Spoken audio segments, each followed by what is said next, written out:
¿por qué debo estar sujeta a él? Entonces, esto es una muy mala interpretación porque una mujer no debe dejarse abusar físicamente. Entonces, si tu marido te golpea, respóndele tú, no, no es cierto, ¿verdad? No es verdad. Si tu marido te golpea, tienes, ¿verdad?, que entender, y más cuando hay hijos pequeños, que es muy importante que tú te salgas de tu casa con tu mamá, con tu hermana. Los pastores podemos aconsejar, hay muchas hermanas ya grandes de edad que puedes refugiarte con ellos, ¿verdad? Para que tu marido sepa que él necesita pensar mientras los pastores hablamos con el marido, pero no te puedes divorciar. Entonces muchas veces hay necesidad de separaciones temporales mientras el marido entiende que su esposa no es un punching bag ni una bolsa para golpearla como estuvieras entrenando para ser boxeador. Entonces, una mujer no debe permitir que el marido abuse de ella físicamente, sobre todo cuando hay menores de edad. En tercer lugar, no significa que la mujer está obligada a mantener al esposo, al menos que el esposo esté discapacitado. Entonces, si tu esposo no trabaja y tiene 4 meses sin trabajar, no porque nunca entre trabajo, sino porque es un flojo, y ahí está en la hamaca con su coco, ¿verdad?, y con su agua de limón, y ni siquiera sale a buscar trabajo, y se acostumbra a que tú vayas a mantenerlo, en ese momento, ¿verdad?, él está violando una ley de Dios. Tú no tienes ya, ¿verdad?, por qué mantener a un holgazán ni a ningún haragán. En cuarto lugar, no significa quedar o estar bajo el mando o autoridad de alguien, ¿verdad? No significa que seas tratada como una esclava, como una sirvienta sin tener derechos, porque no es una dictadura el matrimonio. Entonces tú tienes derechos, tienes derecho de hablar, tienes derecho de expresarte y no tienes derecho, ¿verdad? Una cosa es servir y otra cosa es servilismo. Entonces Dios nos manda que seamos serviciales y que seamos siervos, pero otra cosa es el servilismo. Hay maridos que tienen un amante y conocemos casos, y ustedes lo saben muy bien, que tienen el descaro de traer al amante a la casa y decirle a la esposa, pues aquí ya llegó otra, ábrele un cuarto, prepárale la cama, imagínense nada más. Y la esposa, pues es que me dijeron que tengo que estar sujeta. Y eso no es mansedumbre, eso es mensedumbre. Entonces todas estas situaciones son por no entender claramente el significado de la palabra someterse o estar sujeta ahí. Entonces estas son las cosas principales, ¿verdad? Y finalmente no significa que la mujer tenga sujeta. Una cosa es estar sujeta y otra cosa es que tengas tujeta. Entonces, ¿verdad?, hay que descartar completamente eso. Significa simplemente que la mujer reconoce, Señor, quiero someterme a ti y tú me dices que la cabeza, el líder, el capitán del barco es mi marido. Entonces, yo quiero obedecerte porque te quiero obedecer a ti, Señor. Pero si mi marido rompe una ley o viola un mandamiento moral, yo entiendo que entonces la sujeción queda completamente invalidada. Es como un capitán, por ejemplo, en la guerra de Vietnam en los 60s, llegaron los soldados norteamericanos a las aldeas de Vietnam en la década de los 60s y ellos tenían la obligación de matar a los enemigos. Pero llegó el momento en que muchos sargentos enloquecieron y obligaban a los soldados a matar civiles. No es como los civiles que están ahorita en Irak, que están armados y que traen hasta mujeres, traen ametralladoras. Los vietnamitas no estaban armados y cuando regresaron a Estados Unidos les hicieron corte marcial y los soldados dijeron, ¿verdad?, es que el sargento nos obligó. Y entonces el juez de la corte militar les contestó a los soldados, es que ustedes tienen una conciencia y aunque el sargento te haya obligado a eso, tú sabes que el sargento estaba violando una ley internacional que prohíbe matar civiles, en la ley de Ginebra de Suiza. Entonces ellos fueron culpables y los condenaron a 15, 20 años de prisión por haber matado civiles cuando violaron una ley internacional de guerra. Entonces así es lo que sucede. Un capitán de un barco no puede obligar a los marineros a que se emborrachen, ¿verdad? Ni puede agarrar el timón, pues ahora vamos a darle para allá, porque entonces se está violando la ley naval y ellos tienen el derecho de sublevarse contra esas órdenes. Entonces, estas situaciones son muy importantes que las consideremos para que podamos nosotros verdaderamente entender. En el libro de los Hechos dice la Biblia que las autoridades civiles les prohibieron a los apóstoles predicar. Los amenazaron, capítulo 4 de los Hechos. Y entonces los apóstoles les contestaron a las autoridades: juzguen si es justo derecho delante de Dios obedecerlos a ustedes antes que a los hombres. Entonces, cuando el gobierno, lo dijimos en la mañana, cuando el gobierno civil al cual nos tenemos que someter como ciudadanos saque una ley, se prohíben las iglesias, o se prohíbe leer la Biblia, o se prohíbe orar, o se prohíbe evangelizar, no podemos obedecer al gobierno civil. Lo obedecemos en todo, pero cuando ellos violan la ley superior de Dios que nos manda predicar el evangelio a toda criatura y no dejar de congregarnos, tenemos que hacerlo en contra de las mismas leyes. En Estados Unidos ahorita hay un debate fortísimo en el área moral. Quieren pasar leyes en 5 estados de Estados Unidos para que los pastores estén obligados a casar homosexuales. ¿Qué haces tú, los que me escuchan como pastor? ¿Qué haces? Cuando el gobierno te dice, te cierro la iglesia, porque si no los casan, van con el gobierno y le cierran la iglesia. ¿Qué haces? Los pastores tienen que desobedecer esta ley. Pues aunque me cierres la iglesia, no puedo casar a un hombre con un hombre, porque va en contra de las leyes morales de Dios. Me prostituyo, vendo mi ministerio y ya no soy fiel a la palabra de Dios. Miles de cristianos murieron en el Coliseo Romano, en el primer siglo de la era cristiana. ¿Por qué? Porque no se inclinaron ante el César ni le llamaron Dios. Hay un caso muy importante de un esclavo que está en el libro del Apocalipsis, que cuando salieron a adorar al César en un coliseo, todo mundo, ¡ay César!, ¿verdad? ¡ay Hitler! Y en ese momento un esclavo se quedó parado y el César le dijo a un centurión: oye, ve con ese hombre y dile que qué le pasa, que necesita hincarse porque me tiene que reconocer como el Dios. Los césares obligaban que se les reconociera como dioses. Y entonces el esclavo le contestó y le dijo al centurión: ve y dile al centurión que si el mundo está en contra de mí, yo estoy en contra del mundo. Lo quemaron vivo en una antorcha. Entonces tenemos en Hebreos capítulo 11 miles de ejemplos de mártires que prefirieron morir antes que violar las leyes morales de Dios. Muy bien. Entonces vemos en segundo lugar, ¿verdad?, que en Primera de Pedro capítulo 3, en segundo lugar, las mujeres, Primera de Pedro capítulo 3, versículo 1, deben mostrar, sobre todo a las mujeres que están casadas con hombres que no son cristianos. ¿Qué debe hacer una mujer cristiana? ¿Qué conducta debe manifestar cuando su esposo no es cristiano? Escuchen lo que dice la Biblia. Primera de Pedro 3, versículo 1. Asimismo, vosotras mujeres, estén sujetas a vuestros maridos, para que también los que no creen a la palabra sean ganados predicándoles el evangelio. ¿Eso dice?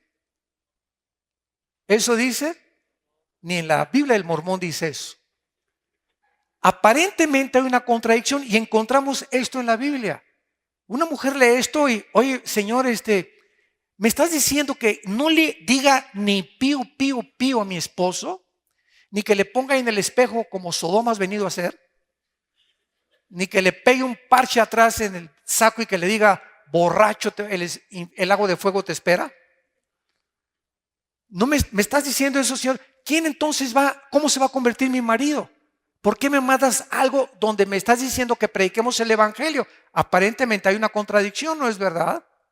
¿Por qué dice Dios a las mujeres que están casadas con hombres no cristianos que no les hablen de Cristo, que no les digan nada? Entonces, ¿qué hago, Señor? Sin palabra, por tu conducta, considerando vuestra conducta, versículo 2, casta y respetuosa. Dios conoce la naturaleza del varón. Y si muchos varones no lo sabían y las mujeres tampoco, los varones somos más centrados en nosotros mismos, más egoístas y más vanidosos que las mujeres. Es mucho más fácil que una mujer se abra para exteriorizar sus sentimientos que un varón. Y ustedes lo saben muy bien. Una mujer busca siempre, vamos con un consejero y el varón, yo no necesito que el pastor me diga nada. Así somos los hombres por naturaleza.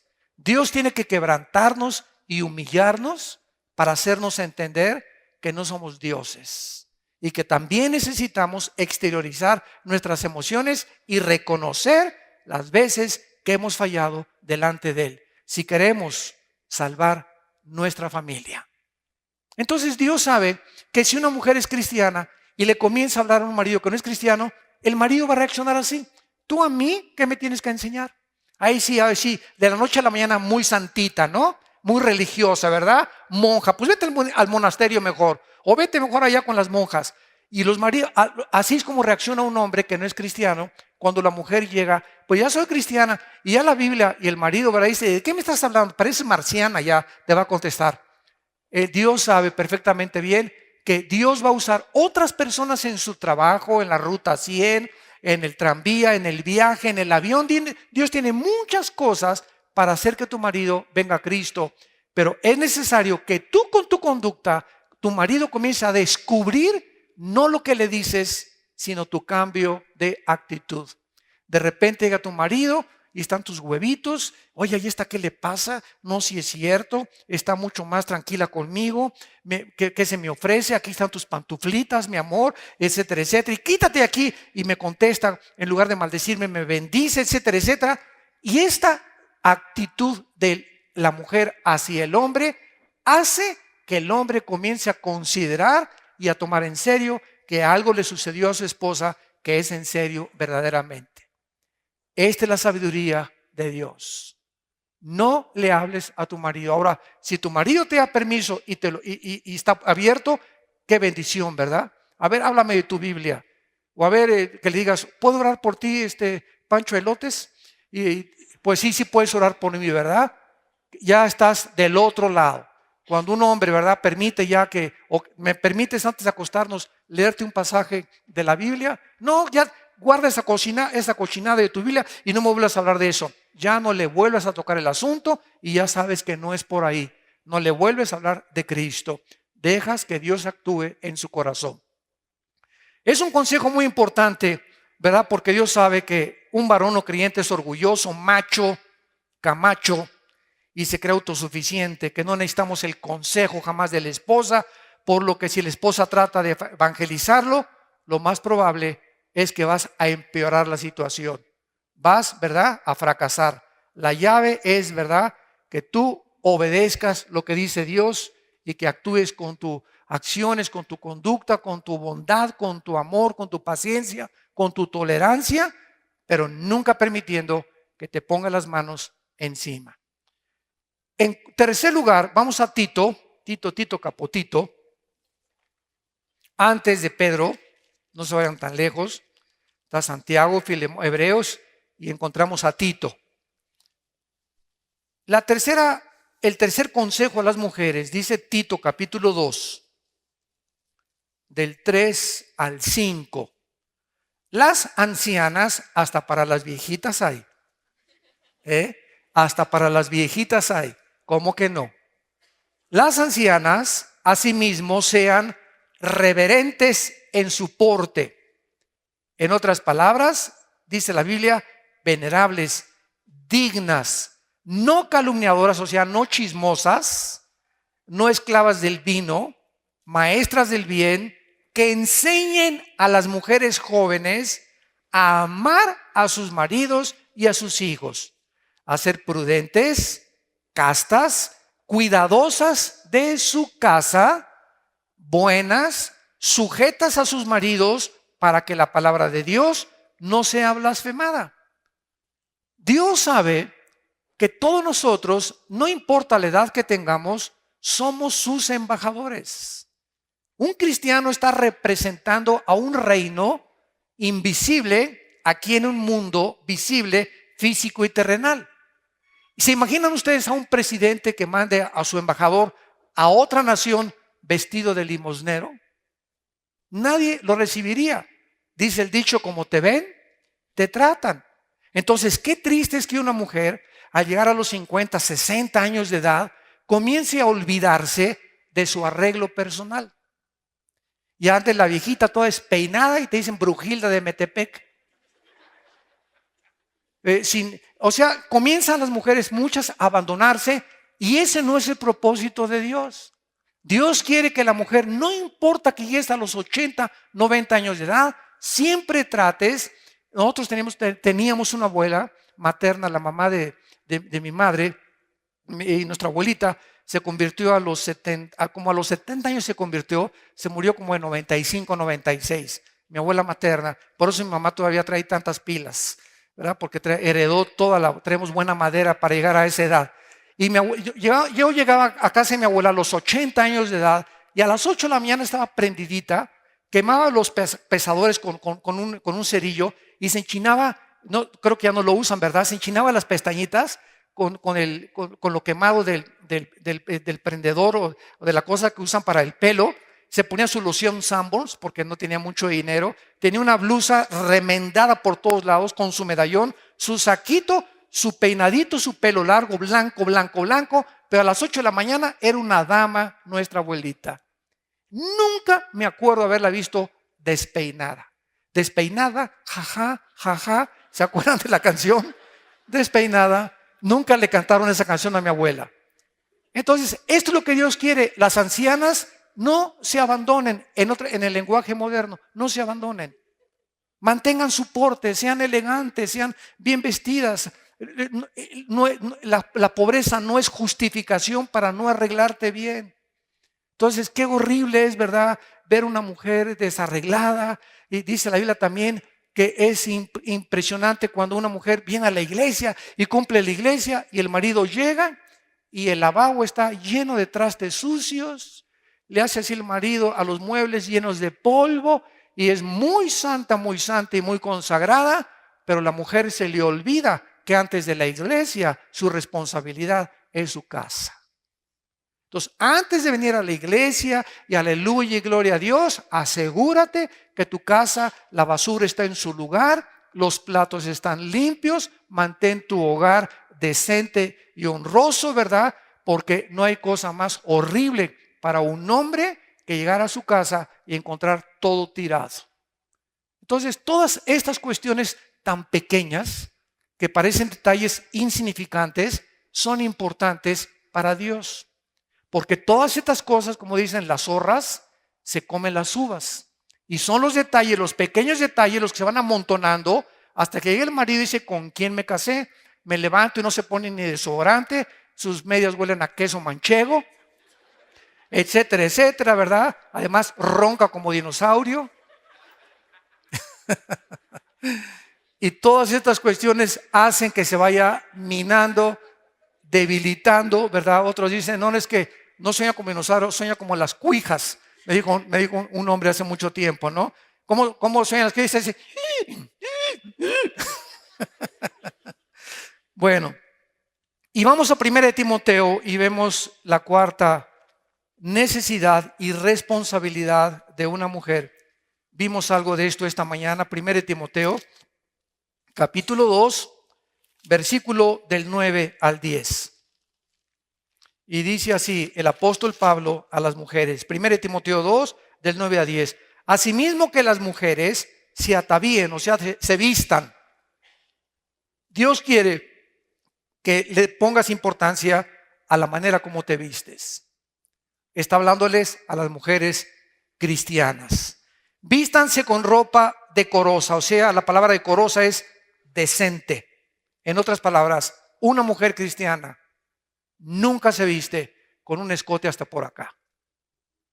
Una mujer cristiana no se pone minifalda.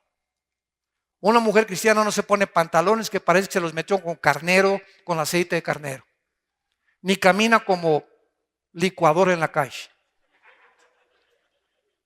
moviéndose para todos lados, veréis angoloteándose por todos lados, para llamar la atención sobre su cuerpo, porque eso hazlo con tu esposo en la noche. Si tu esposo quiere que le bailes la danza de los 7 velos antes de acostarse, vale la, ¿verdad? Y ponte, si quieres, como hawaiana, ¿verdad? Ponte con bikini, ponte como quieras. Dentro del matrimonio todas estas cosas se valen, ¿verdad? Y si quieren hacer una fiesta hawaiana ahí en la cama, ¿verdad? Háganla, no hay ningún problema. Pero es para que tu esposo, mi cuerpo es para ti, para poder exhibirlo ante ti, ¿verdad? Y no es pecado que una mujer se ponga sensual con su esposo, al contrario, ¿verdad? Es bueno, ¿verdad? El hombre, como dijimos, es atraído, pero con tu esposo, pero nunca para otros hombres. ¿Para qué te quieres vestir atractiva para que te miren otros hombres? Tú ya saliste del mercado. Ya no estamos en el mercado. Cuando tenemos este anillo aquí, nos indica simplemente que ya no estamos a la venta. Ya nadie nos puede comprar, ya nos compraron por precio el Señor Jesucristo. Y trajo una esposa, te trajo un esposo para que ahora le pertenezcas a Él. Ya no tienes por qué vestirte para atraer la atención de otros hombres, ya no estás en el mercado. Entonces, si tú te vistes de esa forma es porque todavía hay mucho ego, mucha vanidad y te sigue gustando que te vean otros hombres. Y puedes meter en problemas a tu propio esposo también, que se vistan con ropa decorosa y dice enseguida con pudor. Y esta palabra significa aídos en el griego, con respeto a la moral. ¿Por qué? Porque las tentaciones a los hombres les entran por los ojos. Y precisamente hay tantas violaciones, tanta pornografía y tanta cosa, ¿verdad? Porque por todos lados ya volteamos y unos cartulinas con mujeres casi desnudas, hombres también ya casi exhibiendo ropa interior. El mundo nos está rodeando de pornografía y de una distorsión de lo que es el amor verdadero de Dios y el sexo bendecido por Dios, para que el diablo nos quiere sacar del patrón y del diseño de Dios y pervertir lo más maravilloso y bendito que es el sexo en el matrimonio. Entonces, qué lindo, ¿verdad? Que entendamos por qué Dios nos da estas razones. Entonces, las mujeres que dicen cristianas deben ser rescatadas y poderosas, sin minifaldas, blusas transparentes, ombligueras, escotes, pantalones entallados, caminar como licuadoras en la calle, etcétera, etcétera. Absténganse de estas cosas si quieres que Dios te bendiga. Y veremos finalmente en Proverbios 31, finalmente se pueden ir comenzando a aflojar el cinturón las mujeres. En Proverbios 31 dice la Biblia, retratando a la famosa mujer virtuosa. Y es interesante que se ha investigado muy poco acerca de lo que es una mujer virtuosa. Nosotros le llamamos virtuoso a un cantante como Luciano Pavarotti o Bocelli, Celine Dion, un virtuoso del piano, un virtuoso de la pintura, un escultor. A eso le llamamos virtuosismo. Sin embargo, cuando Elena nos habla en el versículo 10, Proverbios 31:10, mujer virtuosa, ¿quién la hallará? Esta palabra virtuosa, apúntenla a las mujeres y también los hombres que gusten, es la palabra hebrea chayil, C-H-A-Y y latina L, chayil. Es la palabra hebrea y significa fuerte, valiente, guerrera principalmente. Ahora, vean ustedes la interrogación. Mujer virtuosa, ¿quién la hallará? El Espíritu Santo está preguntando, ¿quién la hallará? O sea, se le está haciendo la pregunta ¿a quiénes? A los hombres. ¿Quiénes son los hombres que encuentran a esta mujer? ¿Quién la hallará? ¿Quién podrá descubrir a esta mujer valiente, fuerte, guerrera, que es la que necesita cada hombre para poder avanzar en la jungla de la vida? Y la respuesta es los hombres que la estén buscando. Porque si te metes a una discoteca, nunca la vas a encontrar ahí.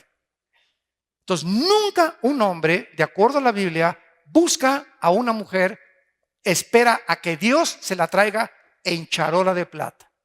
Porque cuando andamos buscando novia, cuando éramos antes jóvenes, cuando andamos buscando a una mujer para casarnos y andamos queriendo, ¿verdad? Pues hay matrimonios que van a una iglesia. Es que mis hijos no encuentran muchachas jóvenes y andamos buscando una iglesia donde haya galanes para nuestras hijas. Y son familias que van de iglesia en iglesia donde hay galanes o donde hay mujeres para sus hijos porque están buscando encontrarlas ahí.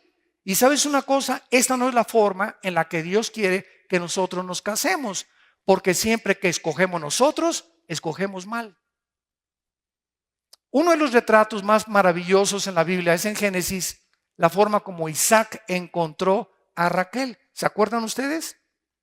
Abraham manda buscarle esposa, y esta es la costumbre que todavía hay en muchas casas judías. Le manda a buscar esposa a Isaac y manda a su sirviente. Entonces ya va el sirviente a una tierra lejana y a través de unas pruebas de una mujer que encontraba alimentando, dándole ver a los camellos. Esta es la mujer para Isaac, porque Abraham quería que se casara con una cristiana. Entonces cuando Rebeca viene para encontrarse con Isaac, es uno de los cuadros más bellos, más románticos de la Biblia. Y viene Rebeca en un camello e Isaac, dice la Biblia, se encontraba en el campo meditando en la palabra de Dios. Ahí se encontraba Isaac. Isaac no la fue a buscar, su papá se la fue a buscar. En este momento representa a Dios. Y cuando ella llega toda tapada, y cuando lo ve, ¿verdad?, se acerca a Isaac y él se encontraba meditando la palabra de Dios. Ahora las mujeres llegan con lo menos ropa posible.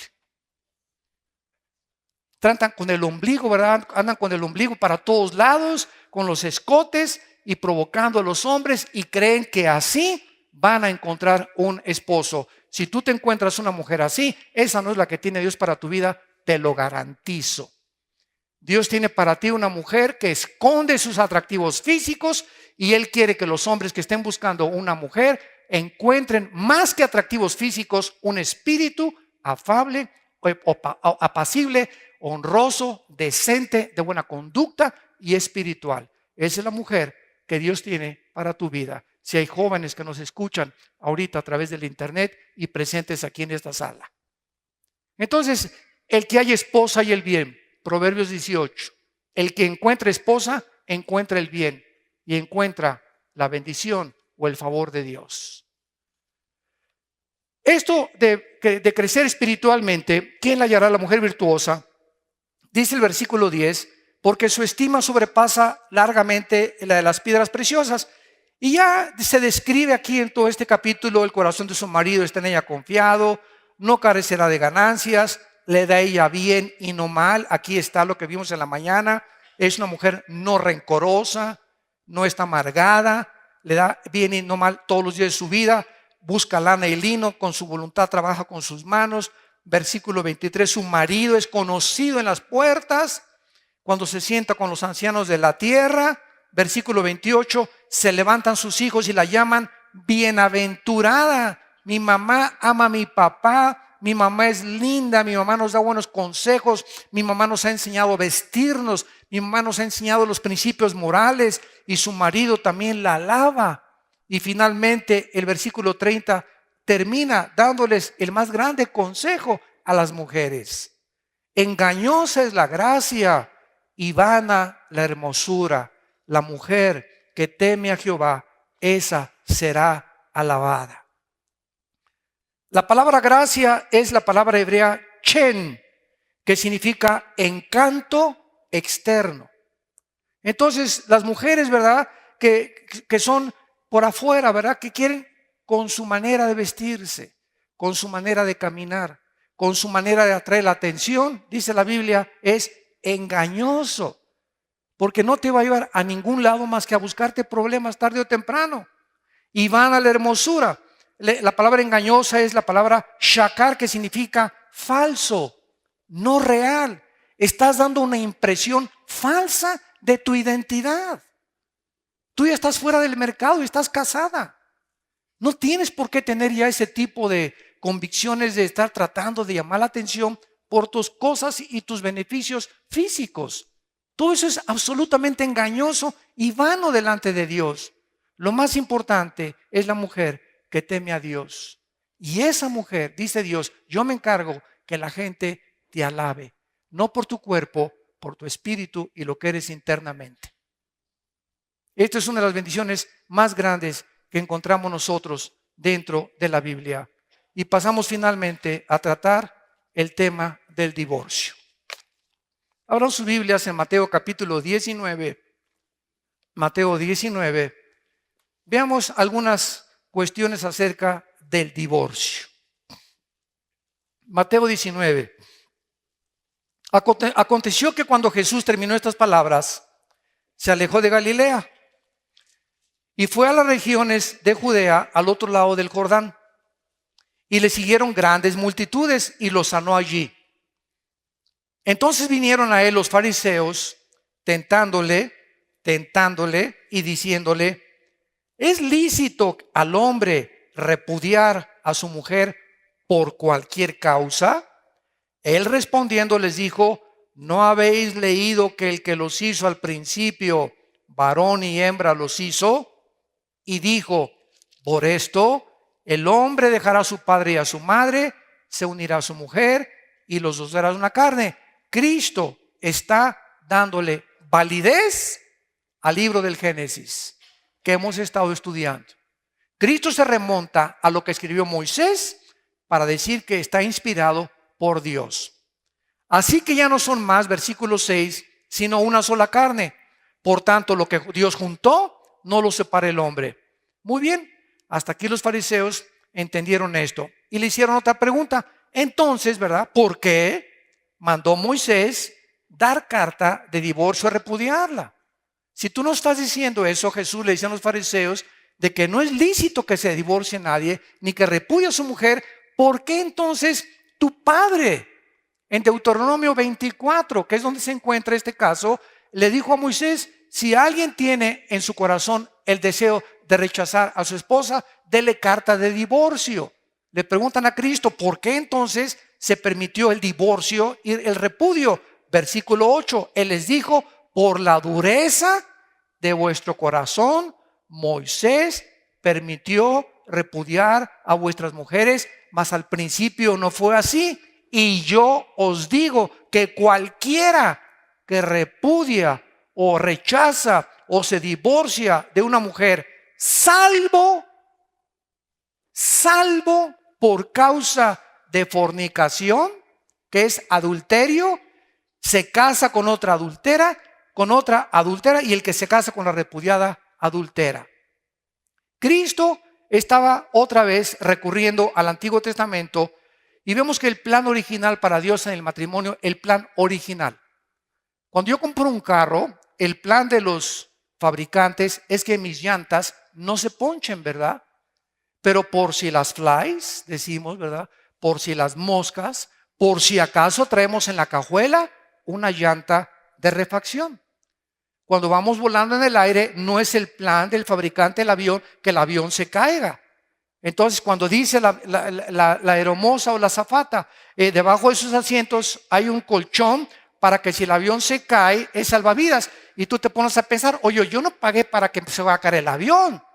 No queremos que se caiga el avión, pero por si se cae el avión, hay un salvavidas. No es el plan que se caiga el avión.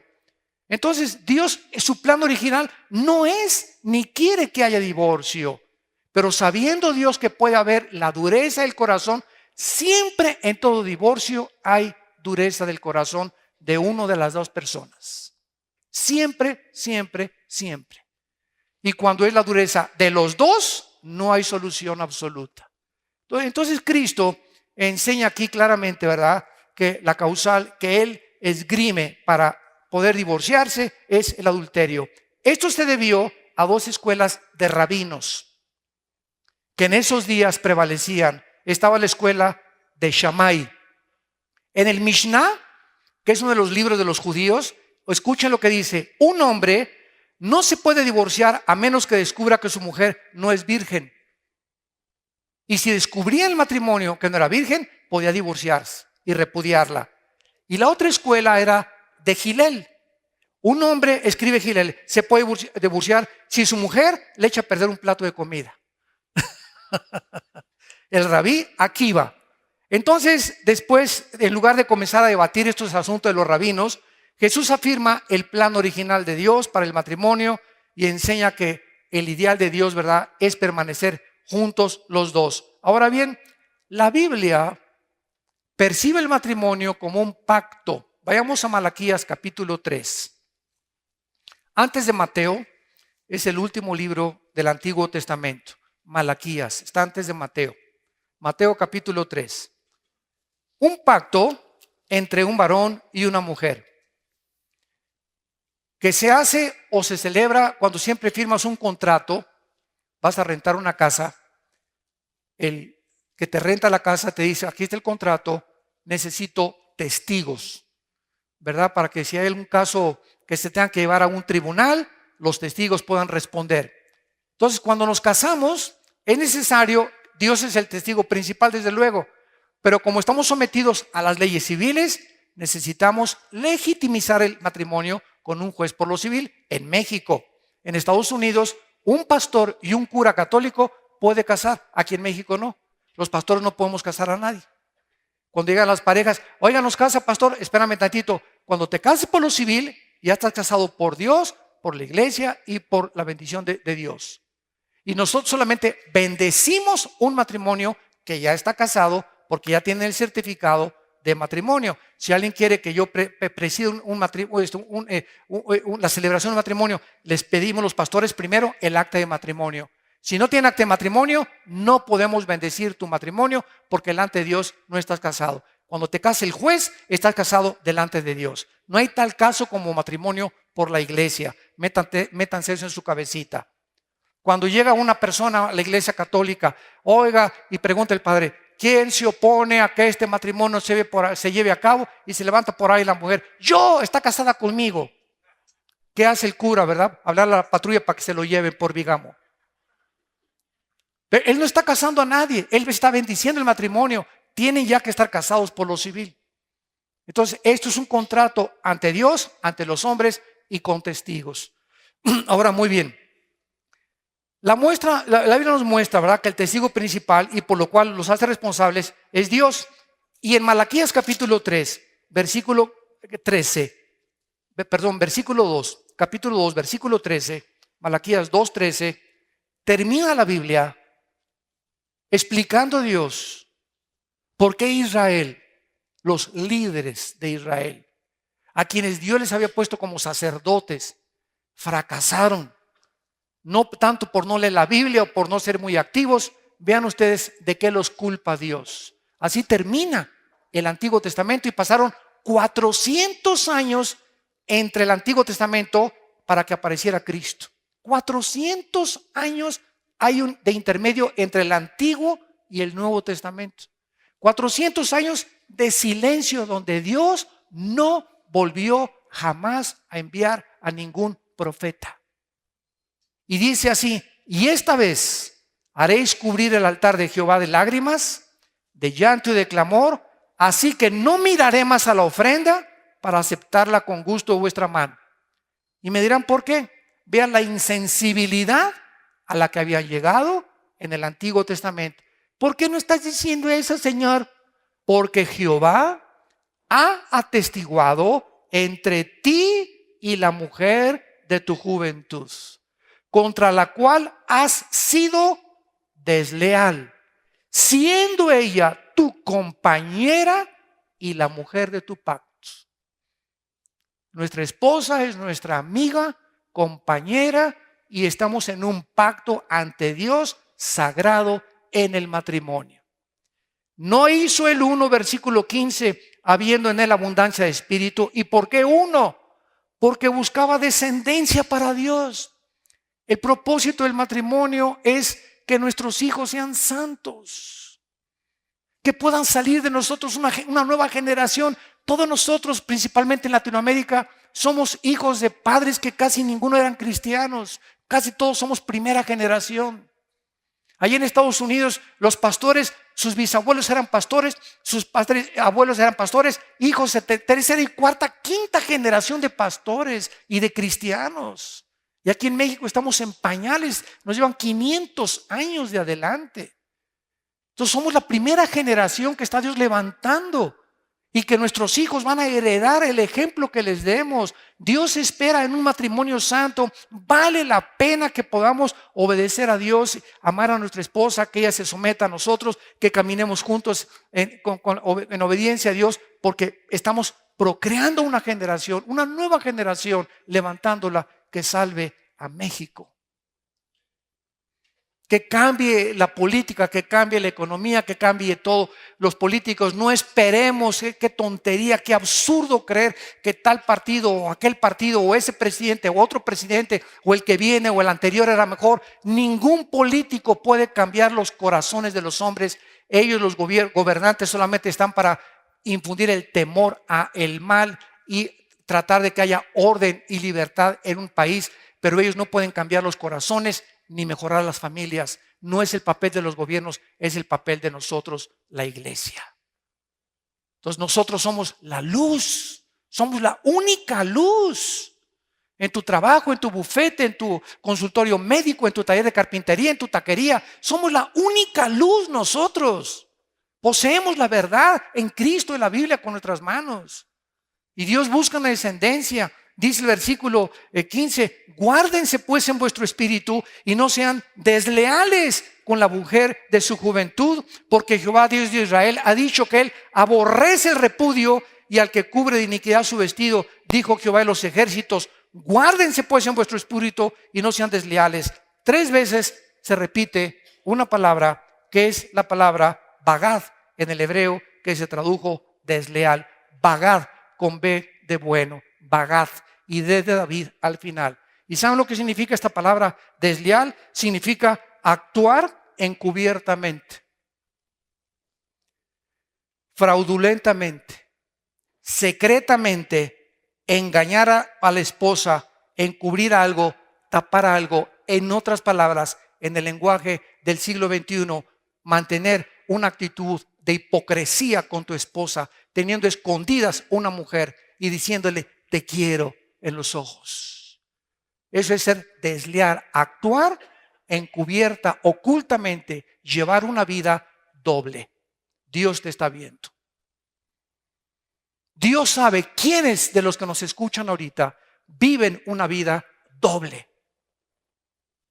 Y ven a la esposa, ¿verdad? Y tienen en lo oculto de su corazón a otra mujer, a otra persona, o mantienen otra en un departamento. Muchos no lo hacen porque no tienen el dinero. Si lo tuvieran tendrían 2 o 3 amantes.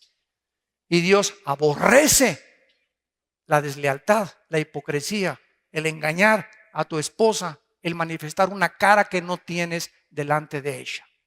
Y esta es la razón por la cual Dios les dijo, ¿verdad? Permito el divorcio. Porque una mujer no merece vivir con un hombre con esta conducta. Veamos ahora el Nuevo Testamento en 1 Corintios capítulo 7. Y dice así.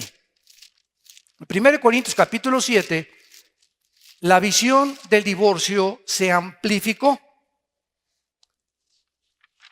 Y aquí ya lo vemos cuando Jesús, ¿verdad?, dijo que cualquiera que repudia a su mujer, excepto por causa de fornicación, estaba implicando ¿qué cosa? El divorcio y el nuevo matrimonio sobre la base de la inmoralidad. En otras palabras, lo vamos a ver ahorita aquí en el Nuevo Testamento. Si una mujer ve que su esposo comete adulterio y él insiste en ese adulterio, o se va de tu casa de plano, o tú ya sabes que tienes 6 meses en adulterio, tú delante de Dios tienes 2 opciones. Y ningún pastor, ninguno de nosotros podemos nunca decirle a una pareja, divórciate. Podemos decirte, la Biblia te da esas opciones, pero la decisión tú la tomas. Yo no te lo puedo decir, yo te digo lo que la Biblia dice. La opción que la Biblia te dice es que sí te puedes divorciar cuando hay adulterio. Y tú tienes el derecho de volver a casarte con la bendición de Dios. Pero el que se fue por fornicación, él cometió adulterio y se casa, hace adulterio y comete adulterio con la otra mujer. Entonces, si tú estás en esta situación, tienes que considerar claramente las causales de tu divorcio. Ahora, si tú te divorcias, ¿verdad? Ya cometiste adulterio y si tu esposa, ella tiene el derecho, o él, si ella fue la que cometió adulterio, la víctima tiene el derecho de volver a casarse con la bendición de Dios, porque no se va a quedar a vestir a los santos. Como dice aquí 1 Corintios capítulo 14, versículo 7, versículo 14, porque el marido incrédulo es santificado en la mujer y la mujer incrédula en el marido. De otra manera vuestros hijos serán inmundos, mientras que ahora son santos. En otras palabras, en un hogar donde ella es cristiana y él no es cristiano y hay hijos menores de edad, por causa de que una mujer, uno de los dos sea santo, Dios cubre y protege a los hijos. Pero si en ninguno de los dos hay ninguna esperanza, los hijos llevarán las consecuencias. Y no le eche la culpa a Dios. No le echemos la culpa a Dios de los tsunamis y los terremotos y los incendios y los huracanes y las cosas que están devastando el mundo, cuando vivimos en un mundo entregado a la inmoralidad, al adulterio, a la fornicación, a la depravación, donde están legislando los matrimonios gays, donde el mundo se ha convertido en Sodoma y en Gomorra. No le echemos la culpa a Dios, es el resultado de nuestros propios pecados. Nos hemos rebajado al nivel de los animales. Así va a acabar el mundo de acuerdo a la Biblia. Y dice el versículo 15, pero si el incrédulo se separa, sepárese. Si el gavilán quiere volar, no llegues con la hermanita, hermana Chencha, ¿qué le pasa? Pues aquí, hermano, ¿y por qué está así? Pues tengo un año esperando que regrese mi esposo. ¿Cómo que tiene un año esperando que regrese? Ese sinvergüenza, patán, roto quintopatiero, como decía mi abuelita. ¿Cómo es posible, hermana Chencha? Pues sí, estoy esperando que regrese. ¿Sabe una cosa? Si el gavilán voló, déjelo que se vaya a volar. Usted no tiene por qué estar afligido. Ay, esperando a que regrese, a que regrese, a que regrese. Y si a los 6 meses no regresó, ya que vuele el gavilán y déjelo que se vaya, ábrale la jaula y que se vaya. Y si tu esposo continúa con el adulterio, vamos ante el juez y nos divorciamos. De mí no te vas a burlar. Ni te atrevas a tocarme ni pedirme que tenga relaciones sexuales contigo cuando tú descubres que tu esposo es adúltero. Tú no puedes entregarle tu cuerpo a un hombre que a lo mejor trae SIDA. Y sabes una cosa, chiquito, antes de que me acueste contigo otra vez, vamos con el médico que te hace un examen de sangre y quiero asegurarme que no tienes SIDA, porque no me vas a infectar a mí ni a mis futuros hijos. Entonces, la mujer tiene que entender claramente qué cosa es ser mansa y qué cosa es ser mensa. Entonces, esa no es misericordia, ni Dios te manda a que seas abusada por ningún hombre. Entonces, esto es lo que Dios quiere. Si Él quiere separarse, ábrele la jaula y que vuele.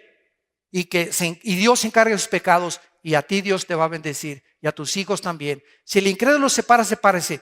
Porque no está el hermano o la hermana sujeto a servidumbre en semejante caso. No vas a estar todavía de esclava esperando a que regrese Pancho Pantera. Ya tengo 2 años esperando que regrese. Ya me dijeron las hermanitas, pues no vayas con las hermanitas, ve con el pastor para que entiendas lo que dice la Biblia. Ni te vas a ir a un convento tampoco.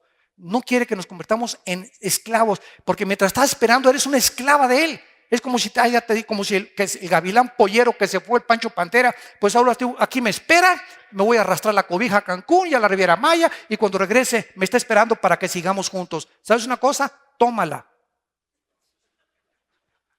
No soy una tonta.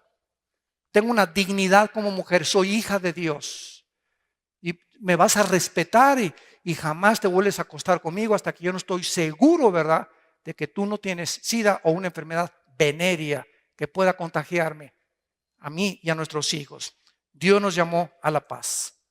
Entonces, tenemos que entender claramente esta situación para que en la iglesia podamos actuar bíblicamente, aconsejar bíblicamente y para que tú sepas cómo actuar bajo la bendición de Dios.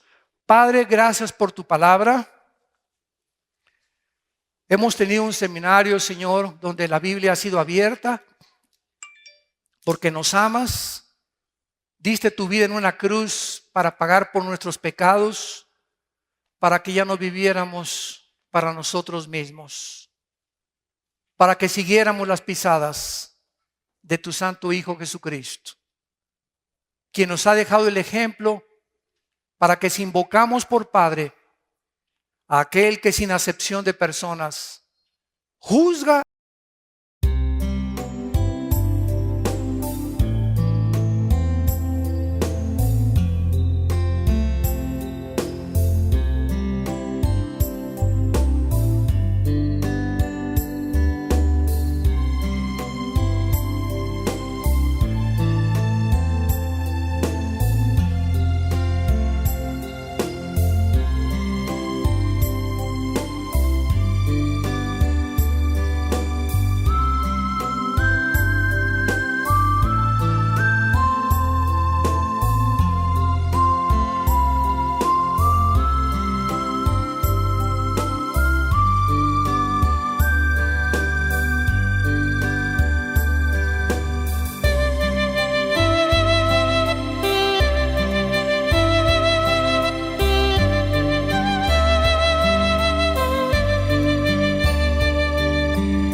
In the haze of neon dreams, I wander through the night, lost in a sea of stars where your whispers take flight. Electrified emotions, they dance around my heart in this digital garden where we never have to part. Shadows blend with colors as the beat sets me free. Every note a memory, every rhythm you and me. Echoes of you in the thin waves, feel you near in the pulsing haze. Inside your world where we collide. You lost the rhythm in my mind. With the glow of city lights, our shadows intertwine in this kaleidoscope of love where the past and future align. With every step I take, I feel your presence strong in this digital symphony where our hearts belong. Shadows blend with colors as the beat sets me free. Every note a memory, every rhythm you and me. Echoes of you in thin waves, feel you near in the pulsing haze. Inside your world where we collide.